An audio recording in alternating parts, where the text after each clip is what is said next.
আসসালামু আলাইকুম এভরিওয়ান, সবাই কেমন আছেন? আজকে আপনাদেরকে খুবই মজার একটা ডেজার্ট তৈরি করে দেখাবো। আজকের ডেজার্টটা হলো আম এবং সাবুদানার ডেজার্ট। এটা যারা একবার খাবেন তারা কিন্তু বারবার খেতে মন চাইবে।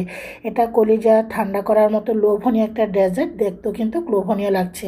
চলে যাচ্ছি রেসিপির মূল পর্বে। এখানে 2 কাপ পানি দিয়ে পানিটা ফুটিয়ে নিয়েছি ফ্রাইং প্যানে। তারপর এখানে পানিটার মধ্যে দিয়ে দিচ্ছি হাফ কাপ সাবুদানা। সাবুদানা তো অবশ্যই লাগছে, যেহেতু আম এবং সাবুদানার লোভনীয় ডেজার্ট। এই ডেজার্টটা এত সুস্বাদু, তবে একটু ঠান্ডা করে খেলে আরও বেশি এটা টেস্টটা পাবেন। সাবুদানাগুলো আস্তে আস্তে সিদ্ধ হয়ে আসছে, দেখতেই পাচ্ছেন। আপনারা চাইলে আরও বেশি করে বানিয়ে ফ্রিজে 2 দিন পর্যন্ত রেখে খেতে পারেন।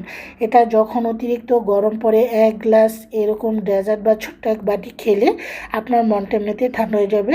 সাবুদানাগুলো সিদ্ধ হয়ে যাওয়ার পর আমি নর্মাল পানিতে ধুয়ে একটা সাইডে করে রেখে দিয়েছি। এখানে আমি 2 কাপ নিয়েছি হলো একেবারে ঘন দুধটাকে আবার জাল দিয়ে ঘন করব। এটা অলরেডি ঘন করাই ছিল। তারপর আমি এখানে আরও প্রায় হাফ কাপেতে একটু কম হবে দিয়ে দিচ্ছি গুঁড়া দুধ, দিয়ে দিচ্ছি চিনি। মিষ্টিটা যে যেরকম খাবেন, আমটা যেহেতু প্রচুর মিষ্টি ছিল সেজন্য আমি ওইভাবে দিয়েছি। তবে এটা একটু মিষ্টি না হলে খেতে ভালো লাগবে না। এখন ভালো করে মিক্স করে নিয়ে তারপর আমি এখানে দুধটাকে জাল দিয়ে ঘন করে নিয়েছি। তো আমি এখানে 2 চামচ মতো কর্নফ্লাওয়ার দিয়েছিলাম, একটু স্কিপ হয়ে গিয়েছে ওই জায়গাটা।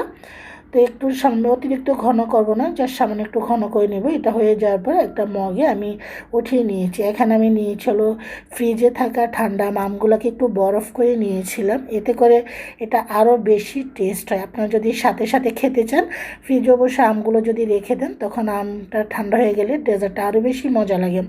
আমি এখানে নিয়েছি আম্রপালি আম। আম্রপালি আম তো এমনিতে প্রচুর মিষ্টি। এখন আম্রপালি আমগুলোকে এভাবে করে নিয়ে নিচ্ছি, এই যে দেখুন।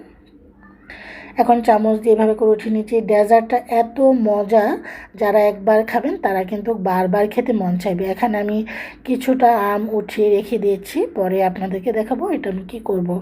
এতটুকু এখন আমি একটা ম্যাশার দিয়ে এটাকে ম্যাশ করে নিচ্ছি। আপনার চাইলে যদি ম্যাশার না থাকে চামচ বা ব্লেন্ডার দিয়ে নিতে পারেন। এটা আসলে ব্লেন্ডার লাগে না, যেহেতু পাকা আম, চামচ দিয়ে কিন্তু খুব সহজে করা যায়, বা হাত দিয়েও চটকে নিতে পারেন। এখন এটার মধ্যে আমি দিয়ে দিচ্ছি হলো এই যে এখন যে সিদ্ধ করে রাখা সেই সাবুদানাটা। এটা এত মজা, আমার বাচ্চারা তো একবার খেয়ে বলছে আবার বানানোর জন্য, এত মজা পেয়েছি। আসলে এটা যত গরমের মধ্যে খাবেন, যত বেশি ঠান্ডা হবে খেতে ভালো লাগবে। আর আমি যেই আমটা উঠিয়ে রেখেছি, যে বাকি আমটাও দিয়ে দিয়েছি। এটা যত বেশি ঠান্ডা, আবারও বলছি, তবে এটার মধ্যে বরফ মিক্স করবেন না, তা নাহলে একদম পাতলা হয়ে যাবে।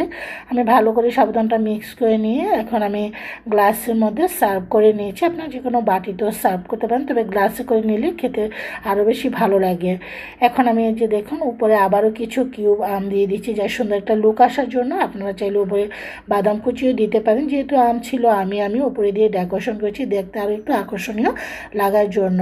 তো এখন আপনাদের দেখাচ্ছি, একটু খেয়ে দেখাচ্ছি, একটু ভালো করে নেড়ে চেড়ে খাবেন, এতে করে এটার টেস্টটা দারুণ আসে। আলহামদুলিল্লাহ, গরমের মধ্যে কলিজা ঠান্ডা করার মতো এরকম 1 গ্লাস আম এবং সাবুদানার ডেজার্ট হলে আর কিছুই লাগে না। অতিথি আপ্যায়নে আপনার ছেলে লোভনীয় এই ডেজার্টটা সার্ভ করতে পারেন। সবাই ভালো থাকেন, আল্লাহ হাফিজ।